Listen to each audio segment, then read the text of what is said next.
একটি ইসিম আছে যে ইসিমটা যদি আপনি পাঠ করেন, তাহলে লোকেরা আপনার কথা মনোযোগ দিয়ে শুনবে এবং মানবে এবং আপনার মর্যাদা উন্নত হবে। সবাই আপনাকে ভালোবাসবে। এমন একটা ইসিমের কথা এসেছে। আল্লাহ সুবহানাহু ওয়া তাআলার ৯৯ টা নাম রয়েছে। প্রত্যেকটা নামেরই আলাদা, আলাদা পাওয়ার রয়েছে। এমন একটি নাম হলো ইয়া হাকামু। ইয়া হাকামু শব্দের অর্থ হলো হে মীমাংসাকারী, দ্য আরবিট্রেটর, সময় দর্শক শ্রোতা। কেউ যদি কেউ যদি নিয়মিত রাতের মধ্য অংশে উঠে, রাতের গভীর রাতে উঠে যদি অজু করে পাক পবিত্র হয়ে আগে দুরূদ শরীফ পড়ে নেবে ৩ বার। এরপরে ১২১ বার ইয়া হাকামু, ইয়া হাকামু, ইয়া হাকামু যদি কেউ পাঠ করে, তাহলে ইনশাআল্লাহ মানসিকভাবে সে পবিত্র হয় এবং আল্লাহ সুবহানাহু ওয়া তাআলা তার মনের ভিতর সূক্ষ্ম জ্ঞানের কিছু আ দিয়ে থাকেন। সুবহানাল্লাহ, সুবহানাল্লাহ।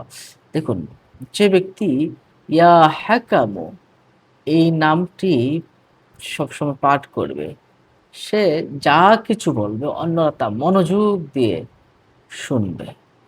যে এই এই ইসিমটা সর্বদা পাঠ করবে, তার কথা সবাই মনোযোগ দিয়ে শুনবে, মানবে এবং সমাজে তার মর্যাদা অক্ষুণ্ণ থাকবে। সুবহানাল্লাহ, সুবহানাল্লাহ।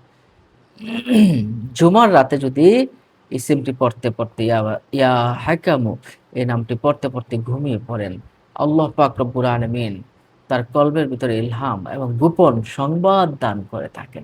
আল্লাহ পাকের নামের যে কি পাওয়ার, কি ফজিলত, কি করে বুঝাবো? যারা আমল করেছে তারা ফল পেয়েছে।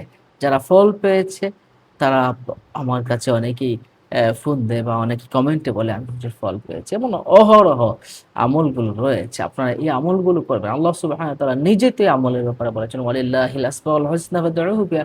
আল্লাহর সুন্দর, সুন্দর নাম রয়েছে, তোমরা সেই নামসমূহে ডাকো। যারা জ্ঞানী, যারা বুদ্ধিমান, তারা তো এই নামগুলোতে ডাকবে। আল্লাহর অলিগণও কিন্তু এই নামগুলোতে ডাকতো এবং এই নামটা নিয়মিত পাঠ করলে তার যেকোনো কঠিন কাজও কিন্তু সহজে হয়ে যায়।